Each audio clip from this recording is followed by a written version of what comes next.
A very good morning to all my dear students.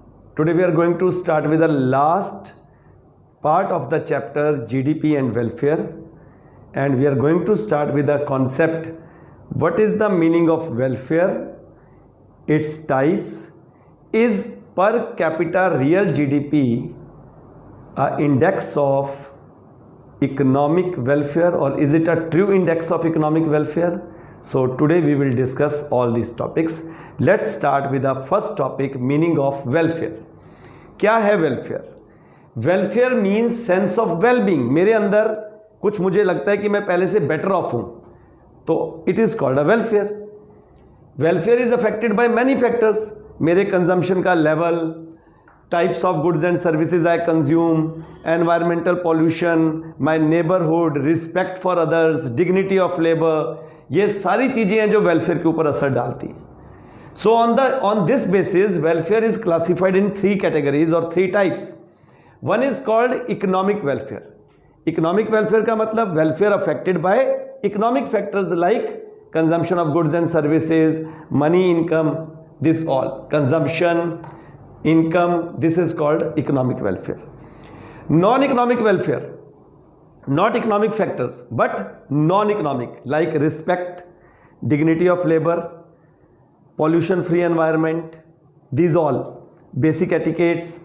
So welfare affected by non-economic factors like law and order, moral values, dignity of labor, then respect for elders, these all come as non-economic welfare.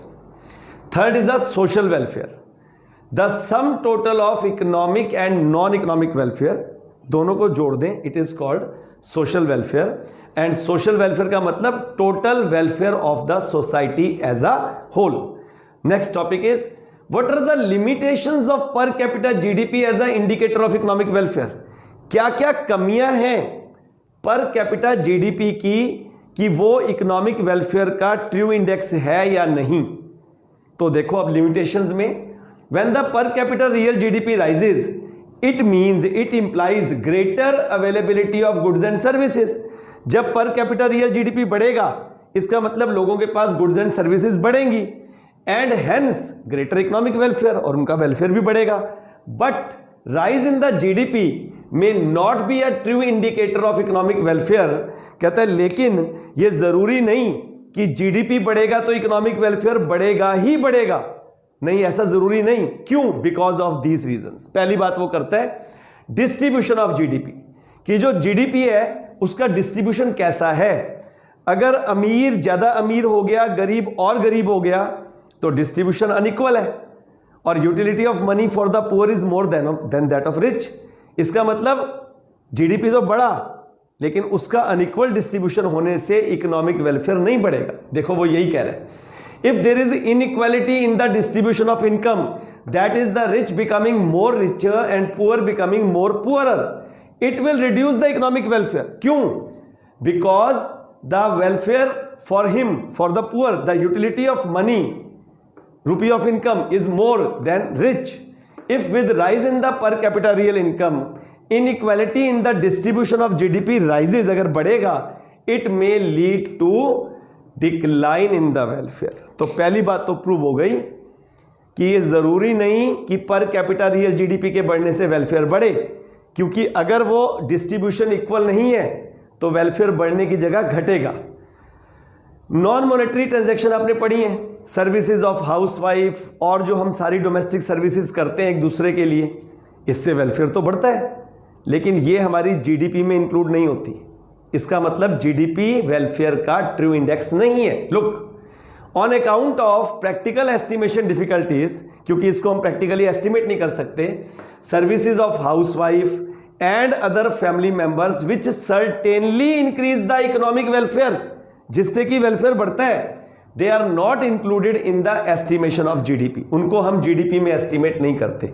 Hence इसका मतलब क्या हुआ? Economic welfare is under estimated. और फिर prove हो गया कि per capita real GDP is not the true index of welfare. Third बात है एक्सटर्नैलिटीज. कुछ भी जब काम होता है तो हमें उसका कुछ पॉजिटिव और कुछ नेगेटिव, सम पॉजिटिव एक्सटर्नैलिटीज और सम नेगेटिव. अब पॉजिटिव एक्सटर्नैलिटीज क्या है? मान लो फ्लाईओवर बन गया, और आपका ऑफिस से घर पे आने का जो टाइम है, कम्यूटिंग टाइम, वो कम हो गया, तो आपने कुछ एक्स्ट्रा तो नहीं पे किया। और अगर मान लो कहीं कोई इंडस्ट्री लगी, उससे आपको वहाँ पॉल्यूशन भी बढ़ गया, तो उन्होंने भी आपको कुछ एक्स्ट्रा पे नहीं किया। तो जीडीपी में तो हम इंक्लूड करते हैं total production of goods and services, लेकिन उसके पॉजिटिव और नेगेटिव एक्सटर्नैलिटीज के इफेक्ट्स को इंक्लूड नहीं करते। इसका मतलब जीडीपी अंडर एस्टिमेट्स दिस। देखो, these refers to the benefits, जिसको बोलते हैं पॉजिटिव एक्सटर्नैलिटीज, और हार्म्स, जिसको बोलते हैं negative externalities, which are caused by one unit to another with no payment received for the benefit.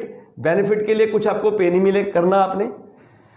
No payment made for the harm, the benefits increase the economic welfare, उससे तो फायदा होता है। Example, reduction in the commuting time due to construction of flyover, this is not included in the GDP, hence GDP is under estimated and vice versa. तो हमने 3 बातें पढ़ ली। अब चौथी है कंपोजिशन। जो जीडीपी है उसकी कंपोजिशन, कंपोजिशन का यहां पर मतलब क्या है, उसमें ज्यादा क्या चीज इंक्लूड है। जीडीपी में तो total value of goods and services है, लेकिन अगर वॉर की गुड्स बनी है, पुलिस सर्विसेज पे खर्च किया, मिलिट्री सर्विसेज पे खर्च किया और जीडीपी बढ़ गया, लेकिन उसमें कंजम्पशन गुड्स कम है, इसका मतलब डायरेक्टली इकोनॉमिक वेलफेयर हमारा नहीं बढ़ा। देखो, if rise in the GDP is a result of more production of war material like weapons, ammunitions, or more expenditure on police, military services which provide less welfare as compared to the consumer goods like food items, etc. So, GDP will not contribute equally to the economic welfare. That is, if GDP increases, rise in economic welfare may not be in the same proportion. Very important. Last वो कह रहे हैं negative. Negative क्या है? हमने तो GDP बढ़ गया, जीडीपी तो value of the goods and services है, लेकिन हमने ये नहीं देखना वॉल्यूम ऑफ गुड्स, हमें देखना है टाइप ऑफ गुड्स। मान लो जीडीपी तो बढ़ा, लेकिन लोगों ने लिकर ज्यादा कंज्यूम की, है ना, लोगों को गंदी आदतें पड़ गई नशे करने की, और वो सब तो जीडीपी में है, लेकिन उससे तो वेलफेयर कम हो गया। देखो, some goods included in GDP में reduce the economic welfare like liquor, cigarettes, etc. because of their harmful effects on the health. So economic welfare also depends upon type of goods. बहुत important बात बता रहा हूं, type of goods and not only on the volume of goods and services consumed.